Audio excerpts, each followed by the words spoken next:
ने जान से मारने की धमकी दी है।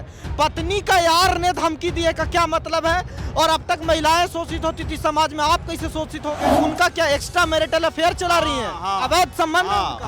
हाँ, अपने यार को बुलाया और मुझे जान मारने की धमकी दी। वन टाइम सेटलमेंट चाहिए उनको, वन टाइम सेटलमेंट, 10 लाख रुपया दे दो और तलाक दे दो जयराम जी। आप इतना शोषित है कि आप आत्महत्या करना चाहते हैं? फांसी क्यों क्या करें, जब हमें न्याय नहीं मिलेगी, मुझे पत्नी के साथ रहने का अधिकार ही नहीं है, तो उससे बढ़िया है कि आप फांसी दे दो।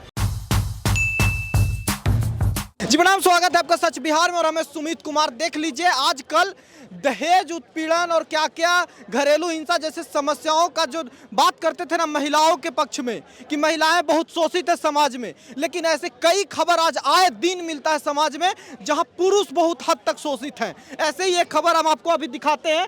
भैया ये मिले हमको पटना जंक्शन पे और देखिए लिख के घूम रहे माननीय उच्च न्यायालय जज साहब कहाँ है कानून, मुझे फांसी चाहिए, फांसी मांग रही है। ब्लैकमेलर सास ससुर पत्नी साला की वजह से आमरण अनशन करने पर और पत्नी के यार ने जान से मारने की धमकी दी है। पत्नी का यार ने धमकी दी है का क्या मतलब है?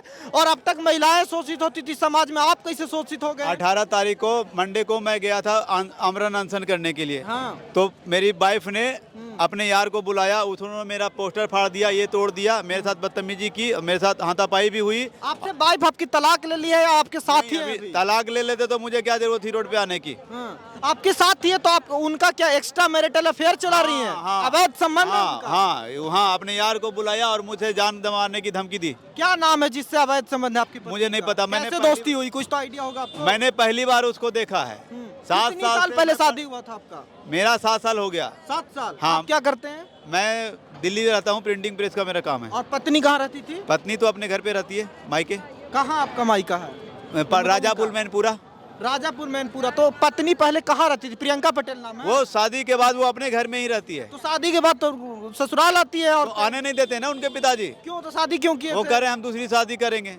तो ऐसा क्या दिक्कत हुई? आप भी कोई मारपीट करते होंगे, घरेलू हिंसा करते? मारपीट क्यों करेंगे? मारपीट करने के लिए कोई आदमी थोड़े शादी करता है। तो आप इतना शोषित है कि आप आत्महत्या करना चाहते हैं? फांसी क्यों? क्या करें, जब हमें न्याय नहीं मिलेगी, मुझे पत्नी के साथ रहने का अधिकार ही नहीं है, तो उससे बढ़िया है कि आप फांसी दे दो। तो आप पत्नी से इतना शोषित है कि आप चाहते हैं कि फांसी दे दे?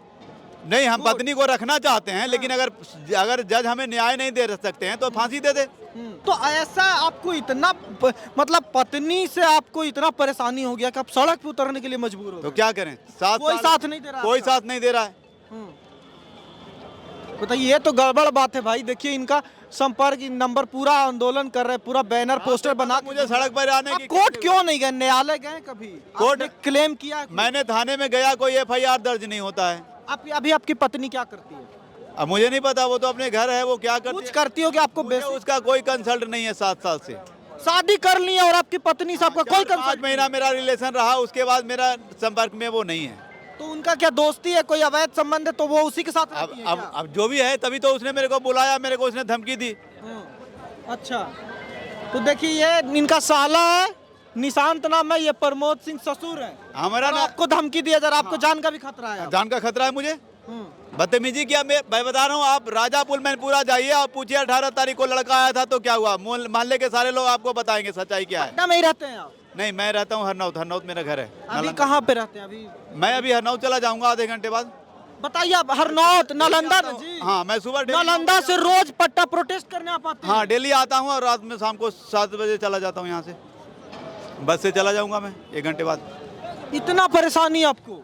क्या करें, पत्नी की वजह से? पत्नी की वजह से। पत्नियां तो आती हैं कि घर को अच्छा बनाने के लिए, पत्नी आपको इतना परेशान कर दी कि आप एकदम जीवन मरण। ये घर इतना अच्छा बना दिया कि हमें रोड पे आना पड़ा आप लोगों के बीच में।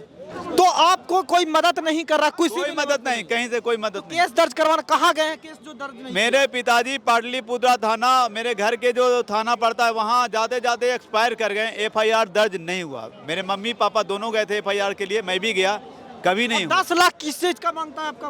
वन टाइम सेटलमेंट चाहिए उनको, वन टाइम सेटलमेंट, 10 लाख रुपया दे दो और तलाक दे दो जयराम जी की।